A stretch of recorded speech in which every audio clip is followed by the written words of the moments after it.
A autoexigência como defesa. Seja bem-vindo, né, ao encontro terapêutico.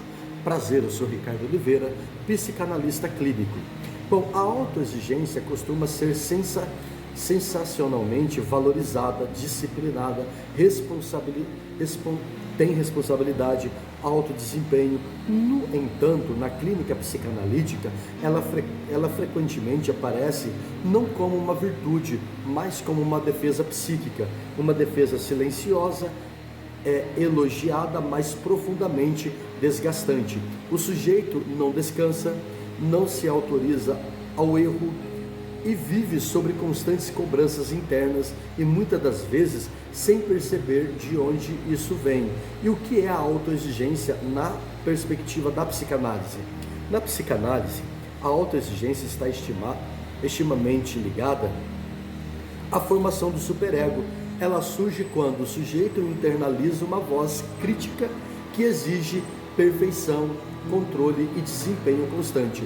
Essa exigência não nasce do desejo, mas ela nasce do medo. O medo de falhar, o medo de não ser amado, de não ser aceito, o medo de dizer não, o medo de decepcionar o outro, o medo de entrar em contato com a própria fragilidade. Assim o sujeito tenta se garantir sendo impecável. A autoexigência como um mecanismo de defesa. A autoexigência ela funciona de fato como uma defesa contra o sentimento de desamparo, angústias precoces, experiências de rejeição, crítica ou abandono, que são vivências em que o amor parecia condicionado ao desempenho. Ao se exigir demais, o sujeito tenta evitar. Se eu for perfeito, não serei rejeitado. Se eu der conta de tudo, não precisarei depender de ninguém. É uma defesa contra a dor psíquica, mas que cobra um preço muito alto dessa pessoa. A relação com a infância e os vínculos primários. Frequentemente, a autoexigência ela está estruturada em contextos onde o afeto era condicionado ao comportamento. Havia muitas críticas ou críticas excessivas e uma comparação constante com o outro. O erro não era permitido. A criança precisou então amadurecer cedo demais. A criança aprende que ser amada é ser suficiente. É ser suficiente significa não falhar. E na vida adulta, essa lógica permanece de forma ativa, mesmo quando o contexto já tenha mudado. A voz interna e crítica.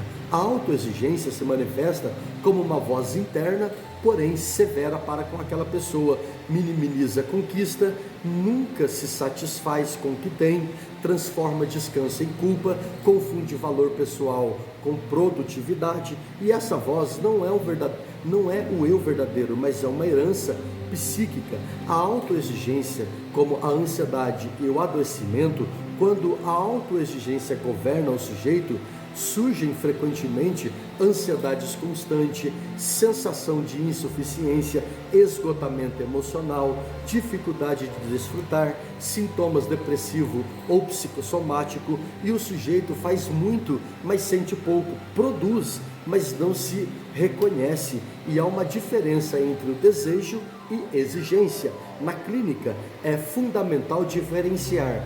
Desejo move, dá sentido e permite falha. Exigência oprime, cobra e nunca se satisfaz. A autoexigência não vem do desejo, ela vem do superego. Ela não pergunta o que você quer, mas ela afirma: você ainda não é suficiente. O trabalho analítico, então, a partir daí, a psicanálise ela tem um trabalho e ela não busca eliminar a autoexigência, mas dar um lugar à pergunta: de onde vem essa cobrança? De quem é essa voz que está falando comigo? O que acontece se eu falhar? Quem eu seria se não fosse exigido?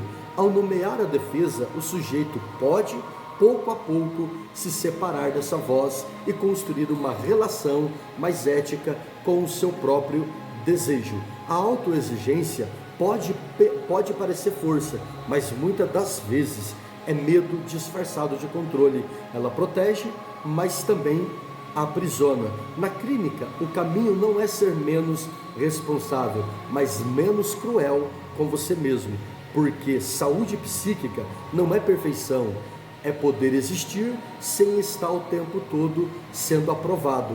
Sendo assim, espero que Deus lhe abençoe poderosamente e até o próximo encontro terapêutico. Tchau, tchau, até mais.